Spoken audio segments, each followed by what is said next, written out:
आज आपण करणार आहोत चिकन। त्यासाठी पहिलं मॅरिनेट करावं लागेल। त्यासाठी लागणारे साहित्य मीठ, हळद, लाल तिखट, तेल, लिंबूऐवजी तुम्ही दहीही घेऊ शकता। आणि हे सुद्धा लागेल हिरवं वाटण व आलं, लसूण आणि कोथिंबीर। याची पेस्ट आपल्याला पहिलं लावावी लागेल आणि हे अर्धा तास मुरून ठेवावं लागेल।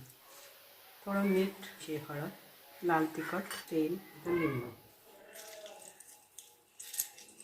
चांगलं मिक्स करा। आता हिरवं वाटण नंतर मिक्स करायचं आहे। आता हे आपण हिरवा मसाला वाटून घेतला, तो त्या चिकनला लावून घ्यायचा। आता हे अर्धा तास झाकून ठेवायचं। चिकन आता मॅरिनेट व्हायला ठेवलेलं आहे। आता आपण वाटणाची तयारी करूया। कांदा, खोबरं हे अर्धी वाटीच घेतले, जास्त अति खोबरं करायचं नाही। टोमॅटो, तर धने, बडीशेप, मोठी वेलची, लवंग, काळी मिरी, दालचिनी, जावित्री आणि खसखस सर्व मिश्रण आपल्याला भाजून घ्यायचं। टोमॅटो टाकायचं, खोबरं टाकायचं। आता याच्यात आपण मसाले टाकू।